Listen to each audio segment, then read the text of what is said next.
Hi, I'm Bruce Burke. I'm here with the Fin+AI conference again today. We're speaking with some of the different people that are participating in the event.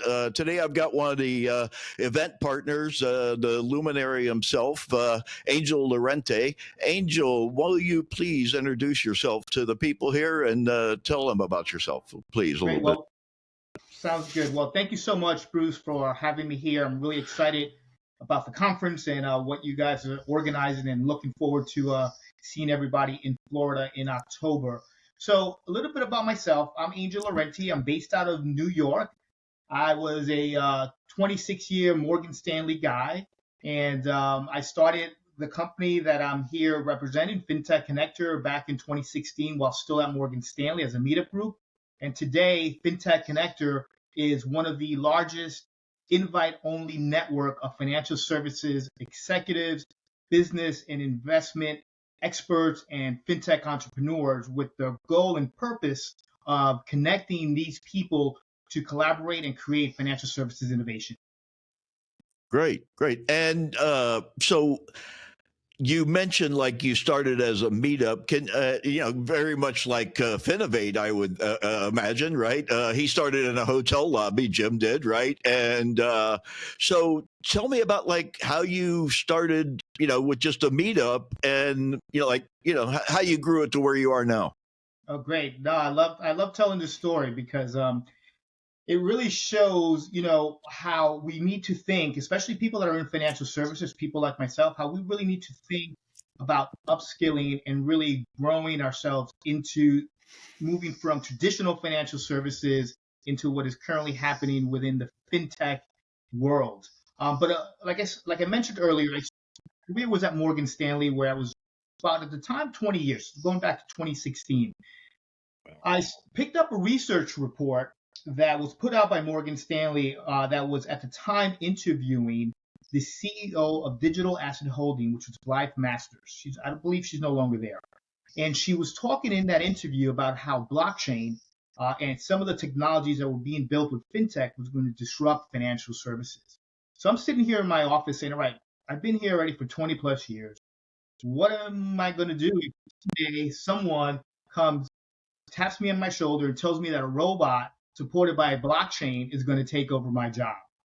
And that for me was kind of like the moment when I said, all right, I have to do something. I have all this experience. How can I use it? But at the same time, learn about what's happening within the fintech world as well. So I Googled fintech experts or fintech courses. Lo and behold, the first thing that popped up was MIT was putting together their first cohort for a fintech and future commerce course. So right away, I Wow. took out my credit card, I signed up for the course, and I was part of that first cohort.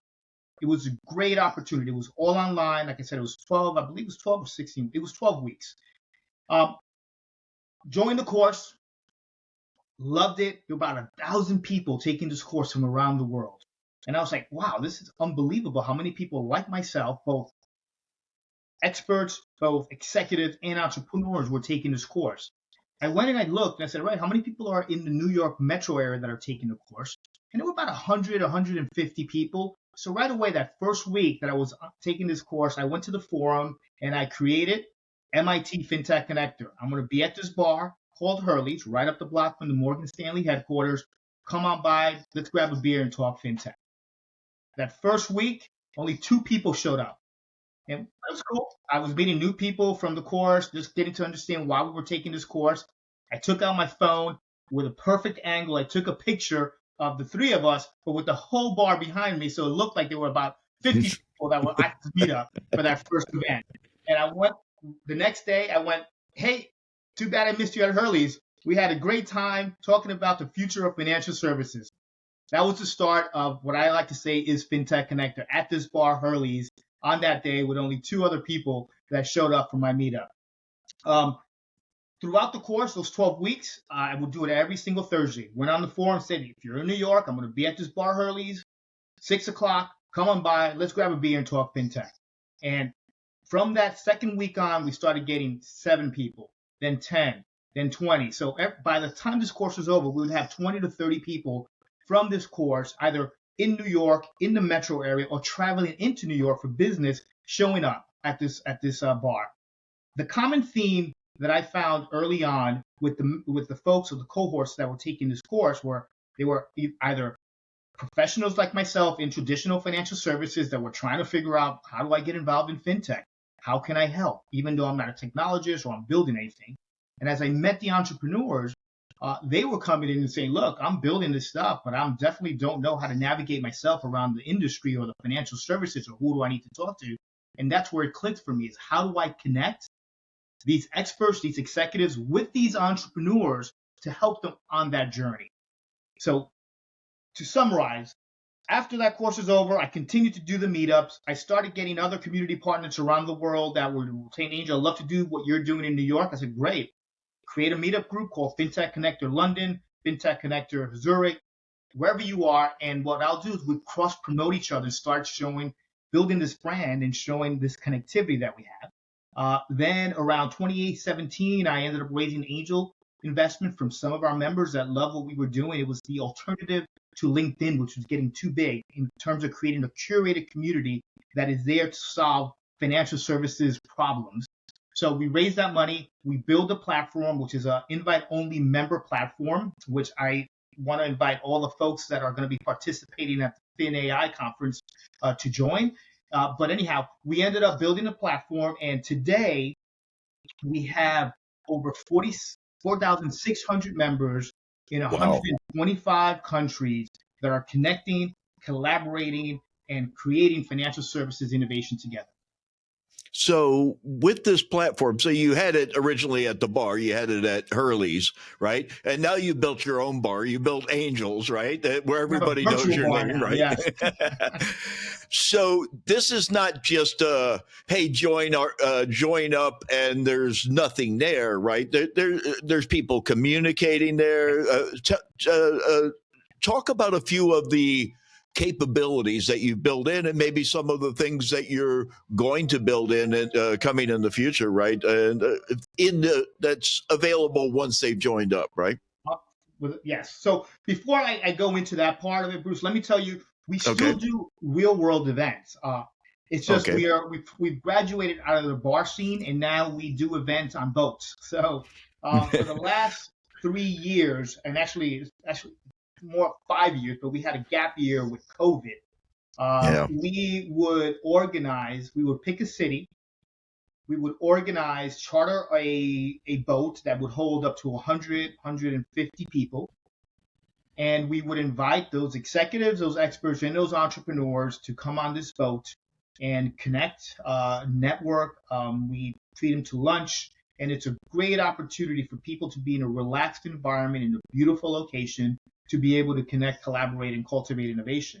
And that's our goal too with the Fin+AI conference in October, is to, after your conference, is to host our cruise in Florida with folks that are attending the conference. So definitely, I'm throwing there a little plug for what we plan to do with you in Florida. But so I just wanted to put that out there, because we definitely still like doing those real world events. And you know, when we started this 5 years ago, we did it in New York. Then we went to, we also did that year, a second one in Stockholm. Then COVID hit, so we had to postpone that. But then in 2021, we went back to Stockholm. 2022, we were in Switzerland. And then last year, we came back to where it all started in New York, where we did a much bigger event when we hosted an Innovation Day at Rise by Barclays here in New York. We had a private dinner for special guests that traveled from different locations around the world, and our sponsors. And then on the next day, that Friday, we held the cruise we had about almost 80 people on that boat that we chartered, and took us down New York Harbor, serving us lunch. So it was a great afternoon. You can definitely check out pictures on our FinTech Connector on our LinkedIn page. But to go back to your original... You also have some videos on your YouTube site, don't you? Have the videos? Okay. Yeah. That's right. So we have the YouTube videos. So if people want to check out some of these cruises that we've done in the past and are looking forward and would like to join us in Florida in the beginning of October after the Fin+AI conference, please either reach out to Bruce or myself to make sure that you get an invite to join us on this boat. But going back to your original question, Bruce, around what the platform is being used for. So it's a three-prong approach in terms of the way we're thinking about it. And I always talk to people, it's around connecting, collaborating, and creating innovation, right? And we're in step one now where we're building the community on FinTech Connector. So we have 4,600 members that are classified when they join as either an enabler or an innovator. The enabler are usually your financial services executives, your business service providers that are helping these companies, investors. These are your enabler members. And our innovators are those people that are, or those members that are building innovation, that are either left financial services with an idea and now looking to build something early stage and are looking for help, all the way to your Series A, B startups that are ready to take it to the next level, maybe entering a new market, maybe looking for special advice or expertise without going out and hiring, let's say, a lawyer as an example, but they might want someone that could advise them on certain things that they're looking to do, or looking for those next investors to help them on their journey to continue to grow. That is what we're currently focused on. Earlier this year, in January, we also launched an organization page on FinTech Connector. So up until this point, it's been about the individual member. So it's you and me Okay. joining, connecting, figuring out how we can help each other, helping to grow the network. Now we're moving into that phase where we're saying, okay, if you are a fintech that is looking for partners, that is looking for investment, well, create your organization page and tell us what you're looking for and give us examples. Put your videos up there. Put your pitch deck up there. So that way people that land on your page, they can see what your organization is all about, what you're looking for, who's running it, and how they could contact you. So we're starting to progress into that field. On the flip side, if you're a business service provider or technology provider or data provider or an association, we're saying, come on, build your organization page on FinTech Connector. Notice we don't call it a company page, we call it an organization because we want it to be available to those organizations that are serving the the fintech ecosystem and the financial services innovation system, because we want to then create, as phase two of FinTech Connector is a marketplace for innovation, right? So where people like, I'm a fintech, I'm looking for this. If somebody wants to help them, they could reach out to them. Or I'm a technology provider, I could help you build out your solution.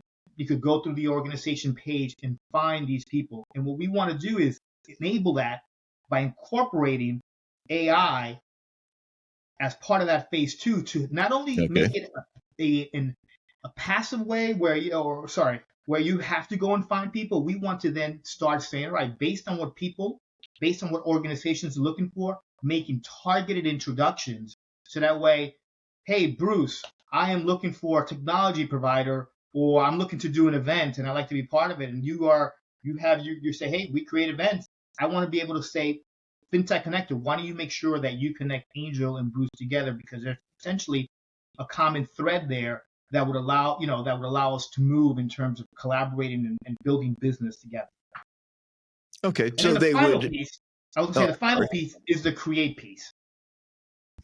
So as I always said, connect, collaborate, and the create piece is where we are looking, and that's going to be further on down the line. It's probably going to be a 2025 event, is we want to create a crowdfunding platform within FinTech Connector where members together collectively could help fund, and grow that next generation of FinTech innovation that is coming. So that is a true way where you now have a collective, invite-only, curated member platform where people are helping each other connect, collaborate, and create innovation.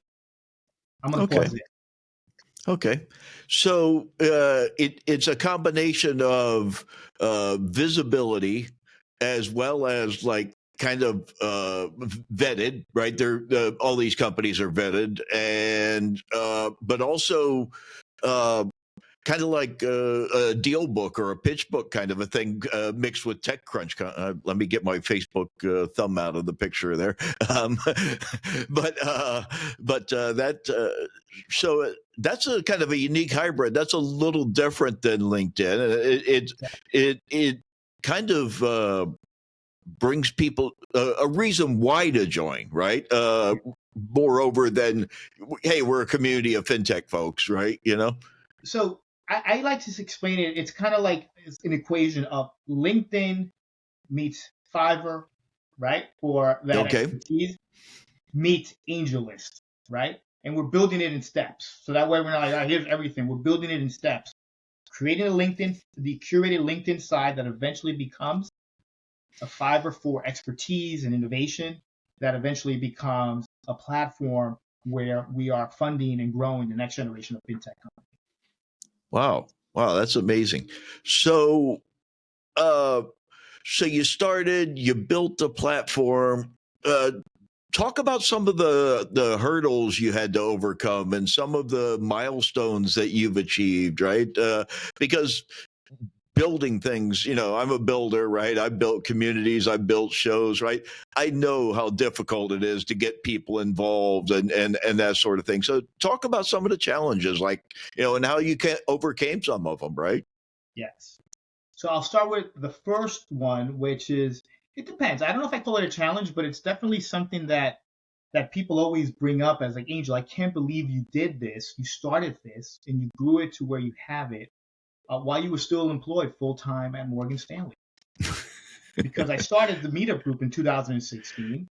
I raised the funds after I put it as an outside business interest for all those compliance folks. Says, how'd you do this while you're at Morgan Stanley? It's in our compliance issue. No, I ended up going the proper route because I wanted to make sure I could talk about it. So I applied to have this as an outside business interest, even though I didn't have a business yet. But ultimately, I didn't want this to hamper as we were growing. And then I raised the money to build a platform. So I, in essence, had two very demanding full-time jobs for the last 5 years because I've only left Morgan Stanley since last May. So I've only been doing this full-time since May 2023. But meaning full-time as dedicated, just doing this. Not to say that I was just doing this on the side. It took a lot of hard work to go from that meetup to where we already had. And by the time I left Morgan Stanley, we were probably already like 3,000 something members, probably a little bit north of that. So it's not like it was just sitting on the side. I was cultivating the community. I was tapping in to community partners. So I'm gonna definitely throw a shout out. There are a lot of ambassadors, not a lot, but there are a number of ambassadors around the world that are still part of FinTech Connector, either as investors or supporters in what I'm doing. And they've helped me in those times when I'm like, I don't know if I could do this. And they're like, no, let me help you, right? So, many of these events that I had around the world, it's not me, it's not Angel planning it from New York. I had people locally on the ground that were volunteering their time because they were passionate about what I was building and being a part of that. And I brought them along the journey and they helped me in those endeavors. So so when you build community, like you said, Bruce, it's hard work because it's not just a matter of getting people to join, but it's how do you then continue to keep people engaged. It was definitely tough to get it done. And even now that I'm doing it full time and just to be transparent with everyone, this is a member-based community. We do charge our members to be part of our platform. There is a basic free as well to be there, but it's limited. But as you grow within the organization, you can become a pro member. It gives you more access to the full universe of members and what they offer. And then our premier member, we have a premier membership, which is a concierge. So we work directly. We have people that work directly with members on very specific connections that they need, opportunities to collaborate, and so forth to build out the business. And then we have a founding members, which are those members that want to be a special part of FinTech Connector, own a little piece of FinTech Connector, and help us as we're going to start that create piece, the accelerator piece that Angel invests. So those founding members, we're going to take a percentage of their subscription and put it into a fund that we are eventually going to use with those founding members to fund that next generation of fintech. So The hard part is community is hard work, but if you're passionate about bringing people together and see the vision in terms of what you're building and making sure that you don't try to do it all at once, because then it becomes very hard and you start breaking it into manageable components, it gets done. And I'm happy in terms of where we are today. Clearly as a founder, I wish we were further along. I wish we had more people working on this and more money to do it. But I am also happy of what we've accomplished in the last 4 or 5 years in terms of building this out and having quality members that are connecting, collaborating, and creating financial services innovation. Yeah, we're trying to, help Angel build some membership through the event also, right? So if you're an existing member of the community, you're going to have a discount code, right, that you can join the event with. And we're trying to work out some kind of a plan, and we got to get together again and figure out if you aren't a member of FinTech Connector, how we can give you a membership when you register for the event, right? It's funny, you were just talking about how difficult it is, and I'm going to keep this real brief. I got an email from a guy today who's one of the people that's going to be at this MIT event that I'm going to. I was telling you about earlier, and he does this newsletter every day he sends out, and at the bottom of it there was a quote, and I read it just before we got on camera together. It says, "Tell me and I forget. Teach me and I may remember. Involve me and I learn." Benjamin Franklin, right? Right. So, I think that's really what it's all about. Benjamin Franklin, right? Art of Virtue, right? The same guy, right? So, so let's talk about that. Let's go into that. How are you involving people? They've signed up. There's some online interaction they can do. You're doing some in-person events, right, with the cruise and that sort of thing. What other ways are you involving people? How else are you getting people involved? So as a community builder, and right now doing this full time, I roll up my sleeve and every day I'm on the platform welcoming new members, ask them what do they need help with, how can we collaborate. In some cases, once they respond, I said if you want to meet, give them the link so we could jump on a 20, 30-minute call and really start understanding what are people looking for. Sometimes just because I've spoken to, out of those 4,000 members, I probably have spoken to over 3,000 of them. And look, with any community, you're going to have members that sign up but never log in again. That's without a doubt. I think over time, we'll figure it out, and we'll have to figure out because, how do we weed that out? Because we don't want dead space. We want people that are really engaging. Like when we were at that bar trying to help each other out, that's what I want to bring to our platform. But you have many members especially new members, that are eager to figure out how do they get involved, how do they meet people, and so forth. So what I try to do, I try to listen. I try to understand where they're coming from as an enabler or as an innovator. And if I could add value right away by making just one connection as an introduction, I do it. But I also encourage members to say, look, don't wait for me to do it. Here are ways that you could use the platform for your own benefit. But you need to be active. You can't just expect people to reach out to you. You need to be active. And I like to say this is, you can lead a horse to water, but you can't force it to drink, right? And I think with networking, it's the same way. You could give people a platform, an open platform where there is engagement and people are doing it. But if you're not willing to come out of your shell, or you're not willing to engage with people, you're going to get out of it what you put in, right? And that's what I tell people. And I think networking is work, right? There's work in that work. And so you have to work on it to really get the most benefit for whatever it is that you're doing, whether you're an enabler trying to get involved in fintech and either upskill, mentor, find a new job, or whether you're an innovator building something. You can't just be quiet and say, hey, I'm building something here in my closet, and I'll let you know when it's done. No, you need to get out there. You need to let people know what you're building, because you'd be surprised. A quick story. And this is one of the things why I continued to build out FinTech Connector early on. I remember an entrepreneur that was here from Australia, and he was like, Angel, I'm part of the FinTech course. I'd love to meet you. I saw your background in treasury and things of that sort. We're building this app, payments app, and so forth. And I'd love to get I'd like to meet you. So after work, we got together. After my work, we got together, And he started telling me what he was building, and I just mentioned something about a compliance piece. And I'm not even from Australia, but have you thought about how this would impact this part of it? And I'm talking just from my experience here in the US, understanding the compliance and regulatory side. And he looked at me like, I never thought about that. And this guy has already built a platform, already an MVP state and so forth. And he said, let me take that back. Let me talk to some people and so forth. And it was, I don't know what, I mean, I was just kind of something that clicked on me just because of the fact that I'm in the industry. I know these questions to ask and just kind of like, let me just throw this out there.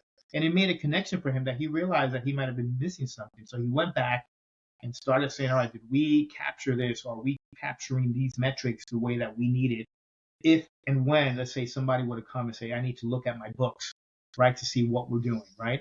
I think it had something to do with AML or something. I can't go back, but it had to do with some AML question or KYC question that I asked them about his platform.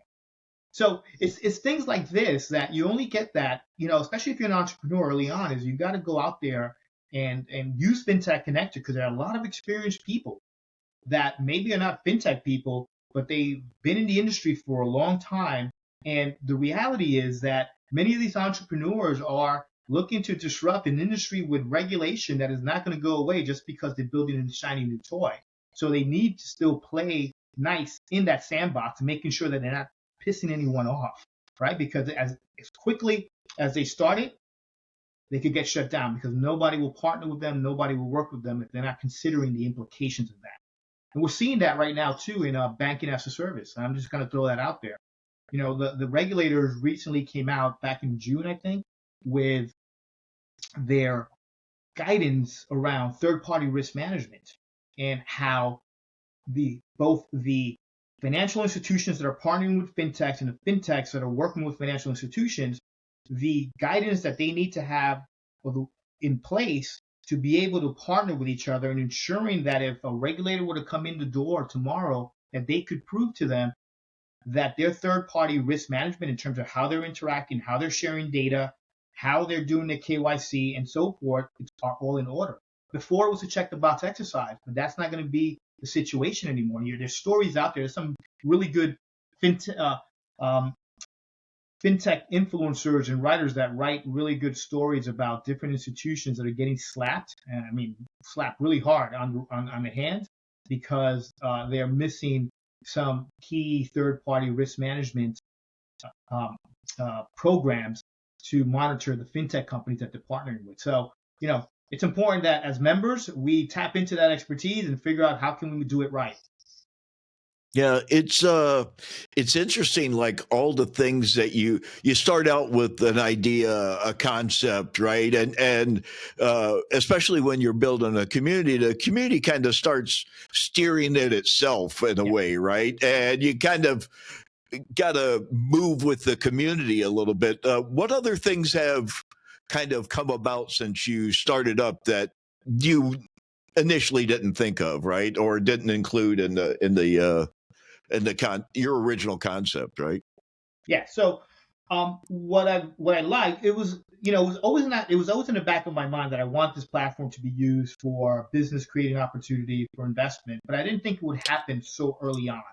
And that's just because members, if you set up a FinTech Connector profile, you're not setting up a resume like on LinkedIn, right? It's like you have your career dossier there of everything you've done. It's really high level bullet points in terms of what's your elevator pitch, right? You have your LinkedIn to your LinkedIn if somebody wants to see your experience, your link to your LinkedIn if somebody wants to see experience. But then we talk about what ecosystems, FinTech ecosystems that you're in, to be very clear to those people is, hey, if I'm doing payments, but you're looking for somebody in cryptocurrency trading, you're probably not going to be it could be, it depends, but you're probably not going to be the person that you're going to support, especially if you're an expert that is helping, FinTech companies with business development in the space and so forth. But just going back to my point, it's when you set up your profile, it's what FinTech ecosystems you're in, what services do you offer, or like what is your product and services? It's very clear. And as an enabler, what opportunities are you looking for to help these innovators? So if I'm looking to mentor someone, I'm looking to do angel investments, I could help you with reviewing your pitch deck and so forth. So having a profile that is set up that way has allowed people to meet people that has allowed members to meet each other in very targeted um, opportunities, as opposed to like, hey, I saw your profile on LinkedIn. I think you do this. Let's jump on a call. Here's very clear. I said, hey, I saw your profile on FinTech Connector. I'm a founder. I'm doing my pitch deck. I noticed that you help founders with pitch deck reviews and creation. Can we jump on a call? I'd like to, go over it. And it's funny. Just yesterday, I was helping one of our pro members who is an early stage startup. They're really early stage. They already have a product. They're ready to go to market to, do product market.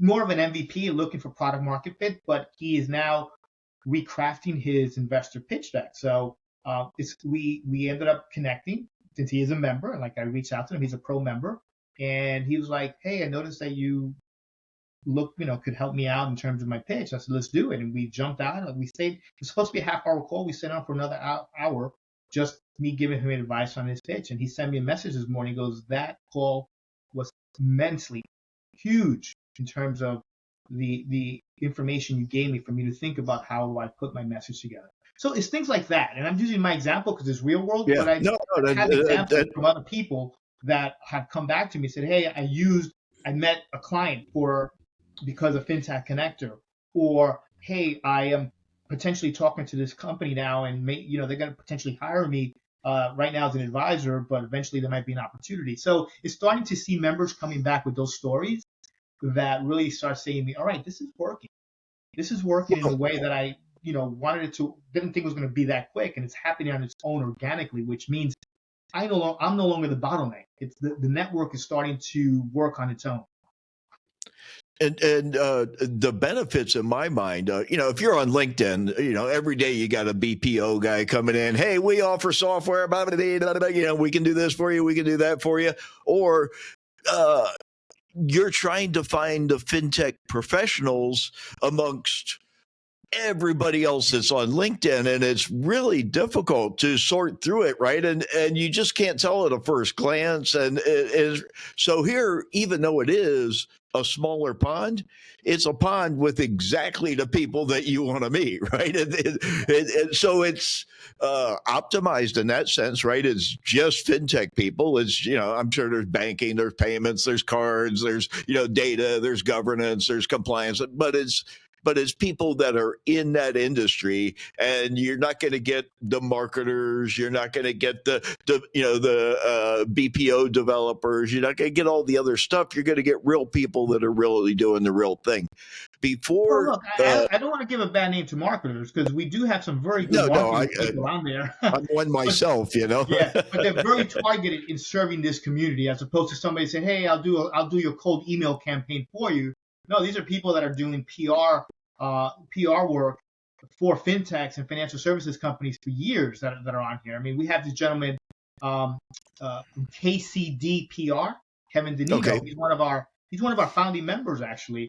These guys have been in the industry for many years in the financial services and fintech space. And so, I just wanted to interject there. But to your point is, we do try to not let those folks, because we vet everyone. Just because you get invited, you sign up, then you got to get vetted. We go through a step process where there's a person that actually looks at your LinkedIn, see, what type of activity you have, see the type of person, your history, and so forth before you get approved. So we try to do a little bit of that. That's why it takes so long to grow the membership. What I want to make sure is that we keep that level of diligence going as we grow, right? When we go from 4,000 to 10,000, from 10,000 to 50,000 members, it's ensuring that we continue to keep the caliber of the membership, because we're vetting people before they join. Before we hop back in on more on your community, I want to talk for a minute and kind of give people a better understanding of what we're talking about with the cruise that we're trying to put together for the Fin+AI event. So the Fin+AI event runs from Wednesday, October 2nd to Friday, October 4th. And then it ends Friday at essentially 5 p.m., right? So we're in Fort Lauderdale, Florida, essentially, as we're right on the edge of Fort Lauderdale Beach there. And Fort Lauderdale has it, they call it the Venice of the Americas because it has the largest canal system in the U.S. and it's surrounded by water essentially. So the idea is we're going to get a big boat, like Angel said.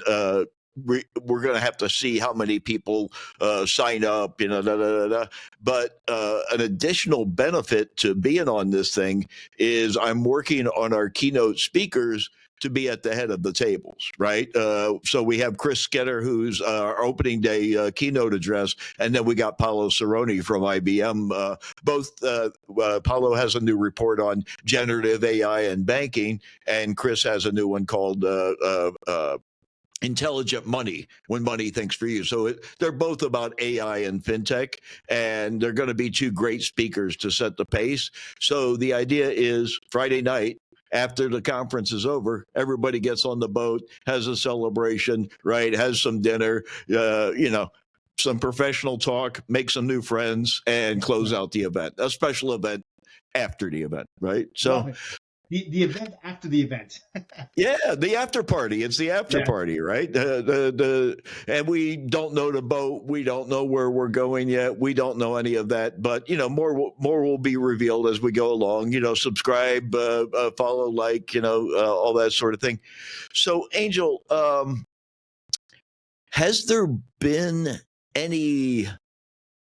People talk about, I went viral, right? Something happened, right? Was there any incidents along the way to building FinTech Connector where all of a sudden you got a big upshoot from some event that happened or something that helped build it, or a person that came in, or? Yeah, so there was a member, or we had two members, and they're still part of the platform, but just because of their employment, they eventually had to step away. They became an advisor, and I won't name their names, that way I don't want to get them in trouble.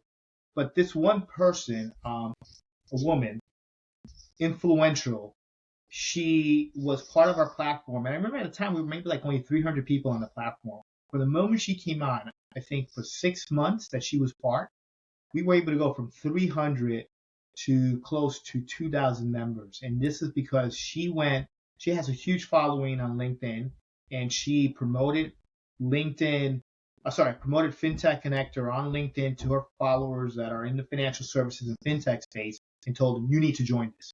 And they did. And I still engage with a lot of those members.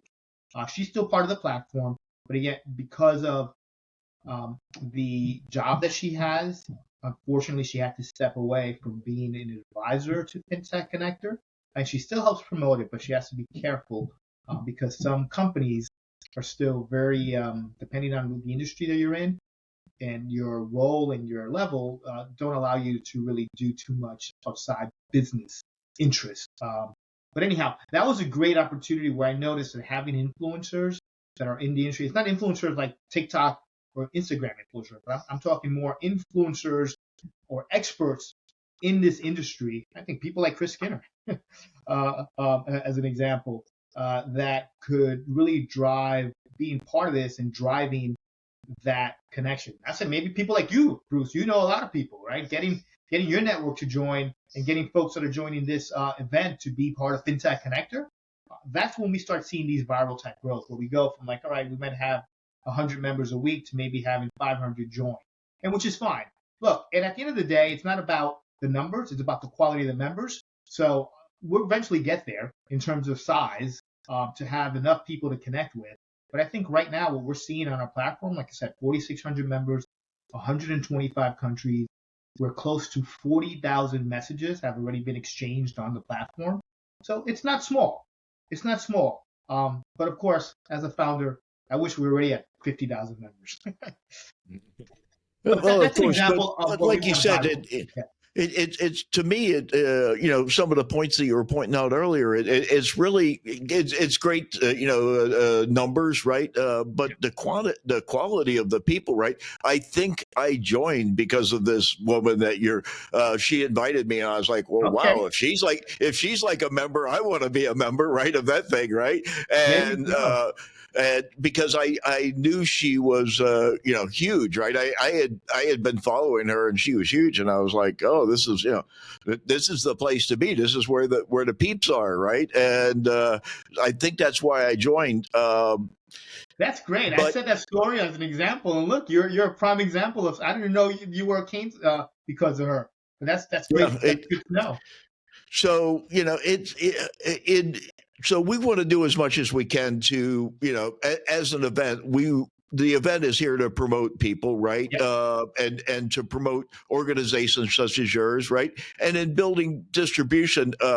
So I just want to tell a quick story. Again, I'm trying to keep myself at a minimum in these interviews, but I went to an event. Brian Zisk did an event, The Future of Money in San Francisco. I attended a few years ago. And there I met one of the original founders, not Steve Case, but one of the other founders of AOL. And I was like, well, we've got this new thing and we're trying to build distribution. He says, the first thing we did is we had those discs, and everybody got those discs in the mail back in the day, right? AOL was everywhere in the mailbox, right? But their original distribution was they were in San Jose, I believe, and there's an airport there, and they knew somebody at Delta, and somebody that got on all the planes and put the discs in the seat back pockets on the planes with the other little, the magazine and whatever else. This was back in the early 80s, so there was a lot more amenities back then, But so that's how they build it, right? Finding partners to build your fintech, to build your fintech organization, to build your community is key. Before we're going into 45 minutes here. Before we close out, Angel, what do you want to tell everybody about FinTech Connector, about Angel, about the future of fintech, about fintech and AI? What do you want to tell them? So my passion, again, being a traditional financial services guy, I knew that I needed to do something different, right? If I wanted to break out of that traditional side and really get involved in fintech. So first thing I say is for those people that are in financial services that are now looking to break out, there are different support systems to do that. And FinTech Connector is one. I invite you to join and be part of it and reach out to me, and I can see how I could best help you on that. So that's one thing. For those entrepreneurs, as I mentioned earlier, that are building fintech companies, join FinTech Connector because you're going to find a wealth of global knowledge that you could tap into. And I will say people are willing to help. You just ask for it. So that's important. I want to make sure to do that. And from my perspective, from a FinTech Connector perspective, and what I want to get out of Fin+AI conference, and that's why I'm doing this, is, this is where it's at right now. The industry is changing. AI is not a new thing in financial services. It's been around for a while, but this is going to have what we're starting to look at right now and how it's starting to be implemented within not just banks, but across society. This is going to be a game changer. Those organizations, whether you are a bank or an insurance company or a lender, any financial services that you're in, if you're a company, you're not thinking about how AI is going to change your business, either in the front, the middle, or the back office, you're going to be at severe disadvantages. And I think when you have an event like this Fin+AI conference, where you're bringing the best of the best from around the world to share, to grow, to interact, to network, to have fun, this is important. And one of the key things is you could only do so much online. Not to say anything bad about FinTech Connector. That's why I continue to do the real world. Yes, we can't be everywhere all the time. That's why a platform like FinTech Connector, where you can connect this expertise, is important. But I firmly believe that going to real world events like the Fin+AI conference is critical to take those relationships to the next level. And that's why I joined up with Bruce and make sure that, hey, I want to be a part of this, but I also then want to bring my crews so we can have some fun afterwards. It's going to be a great time. We're selling out the hotel. It's 245 rooms. We've got a main ballroom that seats 500 and a theater, plus another room just for the exhibitors. And we're going to have run of the hotel because we're selling all the rooms in the place. So again, October 2nd through 4th. FinAIconference.com is the place to go and register. FinTechConnector.com is the place to go and find Angel and be a part of the community. And Angel, thanks so much for coming in today and talking with us and sharing everything. We're going to create a code here, and we're going to give it to all your folks over at FinTech Connector so they can register. And we're going to figure out between you and I and the other guys how to work a membership for FinTech Connector into the registration if you're not already a member. So there's lots to come, folks. Stay tuned, and thanks again, Angel. I really appreciate it. Hang around for just a minute after we stop recording. Thank you, Bruce.